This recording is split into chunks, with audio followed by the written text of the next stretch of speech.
Now, if some of you may have noticed that this attire you've probably seen in multiple videos. No, I'm not wearing the same outfit every single day, like a freak. It's just, I've been recording a lot of these videos in the same session. I hope a lot of people are liking these. I'm liking making these videos. I like being more chillaxed, not having to write scripts all the time, and just improving my flow of speech. Because some of you may not know this, because a lot of that stuff gets cut out. I tend to slur my words.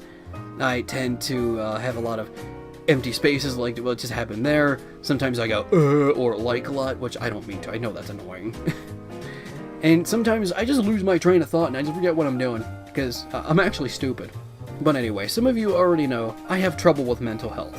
Ever since I was a little kid, I was diagnosed with clinical depression, general anxiety disorder, and a bunch of other stuff, some I don't want to talk about because it's a little too personal. It's affected me my entire life, and it's probably why I have a hard time recording these sometimes. My mental health took a massive dive in July 2021. I was driving home from a date. Nothing went wrong in the date. I don't want people to think that something horrible happened in that date that caused all this. No, I was just driving home and I was alone with my thoughts. That's what happened. Being alone with your thoughts can be your worst enemy. And ever since then, it was just a near daily thing. And it got me kind of scared at one point, because I realized late 2021 and all of 2022 are just a blur at this point. It feels like I missed that point in time. So when I realized, oh, it's already been 3 years since 2020, it gets me a little nervous, because I realized the only reason I perceive it like that was because I essentially lost that point in time. I lost essentially half of that because of my mental health. So I want to improve. I don't want to just close my eyes and boom, it's 2030 something. I want to be able to enjoy my life. So I've been trying to improve myself. I've been going for walks every day. It's good for not only my mental health, but also physically. I'm trying to change my diet because, not only do I want to lose weight, but I've also realized that your diet does affect a lot of stuff when it comes to your mental health, especially vitamin B12. I'm trying not to have my hair in a ponytail as much, because having your hair in a ponytail like this all the time causes what's known as a tension headache. And tension headaches can, it feels like a strap around your head being tightened, and that can sometimes cause anxiety. I've been making all sorts of changes, and these videos are also going to help too. So everyone has their different kind of comfort, comfort food, comfort books, comfort movies. Well, today I'm going to be talking about 3 comfort games. The games that I play whenever I'm down and always get my mood up. They always succeed at getting my mood up. So that being said, let's just get into it. Water helps your mental health. I just drink water because I like it. People say it doesn't have a taste. It doesn't have a taste. The refreshment is the taste.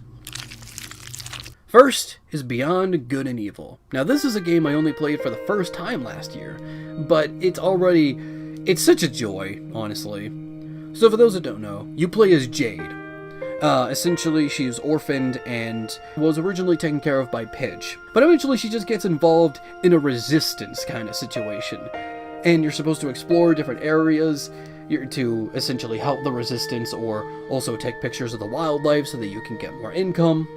Now, despite the resistance story and all the story about politics and the corruption and all that kind of stuff, I love Beyond Good and Evil because of its environment. Because of its world. It's such a fantastical world that feels like a good balance between sci-fi and fantasy. Not like Star Wars or Final Fantasy, it feels like its own unique take. Has this entire world full of humans and anthropomorphic animals and other kinds of species, and this unique wildlife. The first portion of the game where you're just running around this cave-like area, it's absolutely beautiful. It is just a joy to just sit down and take pictures of the wildlife. And that's what I thought the rest of the game would be like. Yet you're supposed to just go to different areas and take pictures of the wildlife and observe. That is until I found out about the resistance story, but that's not bad either. I'm not saying that's a bad thing, it's just not what I was expecting necessarily. I still enjoy it though, absolutely. Even if it's not something that I was expecting.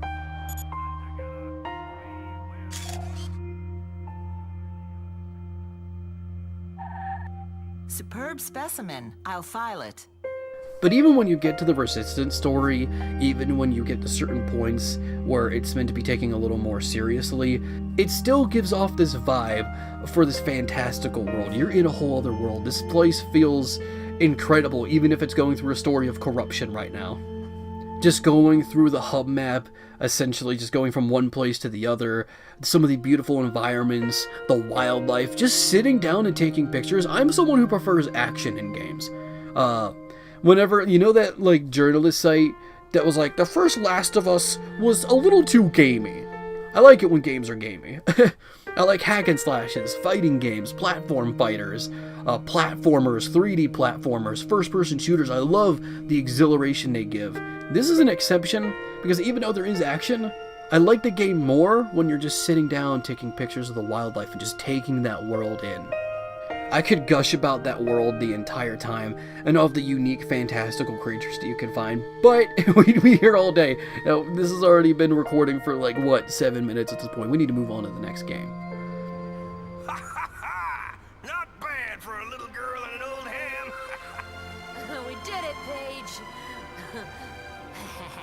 Not bad for an old fart. And that is Endless Ocean. This is a game you probably wouldn't even expect me to touch, but this is a childhood game for me, and I would love to do a full video on it one day. And here's a secret you probably don't know about me. I love the ocean. I love aquatic life, especially deep sea creatures. I love whales. I love icy penguins and octopi. They're some of my favorite animals. Next to, like, fennec foxes and toucans, like, aquatic creatures take up most of my favorite animal lists. And it's because when I was a little kid, I loved researching animals. I used to get books dedicated to, like, rainforest creatures and aquatic creatures because I just loved animals and I loved to learn about them. And I still kind of do. I'm glad that part of my childhood still remains. And that's how I discovered this game. My sister's friend came over for a sleepover. They wanted to go watch this movie. I forgot what it was. And they brought this game over. I'm starting to think now that they only brought the game over so that I didn't beg to go with them to the movie. Yeah, a perfect plan. It worked. I was a little kid at this point, very young, and I fell in love instantly. I played it the entire time they were gone. And when they came back, they're like, "You're still playing? How much of the map did you fill?" So what is this game? Essentially, you play as a scuba diver that you're just going around swimming and just petting the fish to learn more about them. It's about taking in sort of like this fantastical world that actually exists, which is really cool. Looking at it now, the environments are a little more barren. I feel like they could have done more stuff visually, especially if this game was made today. Just imagine what a modern version of this game would look like. That'd be gorgeous. But there's not really that much. There is a story, but that's obviously not really the focus. Your story is pretty much just that, like, you're a scuba diver, you're meant to explore the ocean. You can explore the ocean whenever you want and look at the aquatic life and do different jobs for people, such as taking them to see certain fish or taking them on tours. Dive, discover, dream. It's just a beautiful game. It's just this chillax game that is all just done with one Wii remote. You just swim forward, and sometimes the controls get a little weird because it's the Wii's motion controls. They were always kind of weird a little bit. They always want to give a lot of weight to the whales. And I'm not saying that in a literal sense. I mean, whenever they show up, they always give them these panning shots. They're treated as these gentle giants, these Goliaths of the ocean. You get, like, these beautiful orchestra music just playing. I can't show you a lot of the music because some of it's licensed music. But just imagine, like, a whale shows up. It's like... Even though the game can also be scary at points too, because when you first find the sperm whale, he goes into the deep sea, which you can't go into at first. When you do, it's just pitch black everywhere. The first time I saw the sperm whale as a kid, it scared the hell out of me, because I thought the wall was moving on its own. But no, it's just the side of the sperm whale, and it did the same thing to me as an adult replaying this game to get footage of it. The exact same thing. And even just looking at the sperm whale, because you can click on an animal and the camera will just follow them, you'll follow them automatically. It's still kind of scary to see this big chunk just go through the dark. Just go through the void, essentially. But anyway, this game is absolutely gorgeous. It is serotonin the game, because how much they put weight in certain discoveries. They treat even the smallest thing as the biggest discovery, and I love it.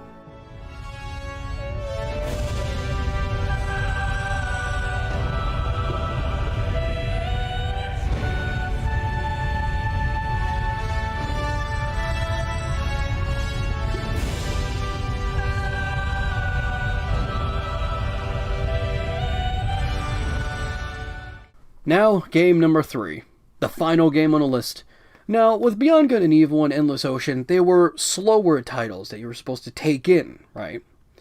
They're about their worlds, they're about exploration and finding different creatures. And you'd expect the last game to be like this, but if you saw the thumbnail, you know it's Super Mario World.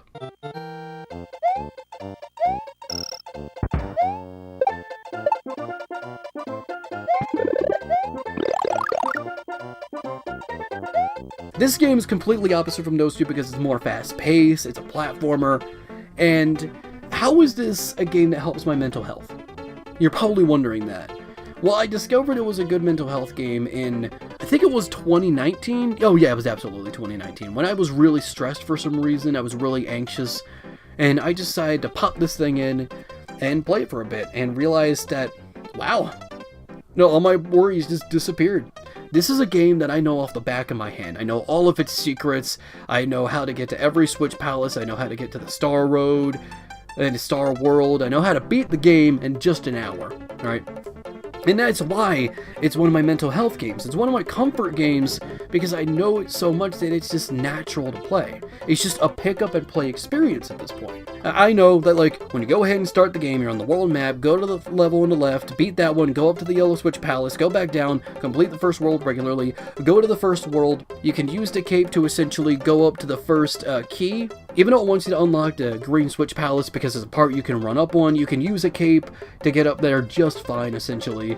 And go into the underwater section, go and find a P-switch, go over to this weird point with like mystery blocks, and turn on the P-switch, hit the mystery block, it'll give you a key as you go into the lock. Then you go to the boot house, there's a secret entrance at the boot house. I can't remember whether or not it's the one you need the cape to go up to the left and over, or the one where you really gotta go ahead and use the P-switch to find the vine that goes up, because I know there's 2 boo houses, one that leads to the top secret area. By the way, the top secret area, where you can go ahead and get a refill on just about everything, from mushrooms, fire flowers, Yoshi, and the cape. And also you get the Green Switch Palace, which is in the second level inside one of the pipes. You could use Yoshi or a cape to go right up there, but they also have a vine for you to go up if you use a Koopa Shell. I can't remember if there's a Koopa Shell in that area. After getting the secret exit inside the Boo Castle, you could go into Star Road. Each level has its own secret exit that takes you to the next Star Road entrance. The one at the bottom right is the one to Bowser's Castle, and the one that can be unlocked in the center goes to the Big Star Road, the one I never beat yet. So yeah, I know this game off the back of my hand at this point. It is purely instinct just to play it, and I think that's why it's one of my big mental health games. Simply because it's a comfort game to just pick up and play. Maybe more fast-paced, more action-oriented. Sometimes it can get a little stressful at certain points, but it's a game that I know off the back of my hand. It's a game that is just, I pop in and play anytime, because not only did I have this on the Super Nintendo, I also have the Game Boy Advanced version too. So I can literally pick up and play whenever I want. I've been looking for a Game Boy Advance charger so that I could just take it with me to places. I know it's kind of weird, 2023, carrying around a Game Boy Advance to pass the time, but I don't know, I feel like that'd be kind of interesting. Those are my mental health games. Beyond Good and Evil, Endless Ocean, and Super Mario World. If you have any comfort games, feel free to go ahead and put yours down below. I know it's like, oh, what's wrong with me right now? It seems like, I hate when YouTubers do that, like they force engagement, but I am genuinely curious, because I do like hearing what people say, and I do like engaging with others, so feel free to put yours down too. This has been Cackling Pumpkins. I hope you had a beautiful day, and I hope it got even more beautiful. Your connection will be strange.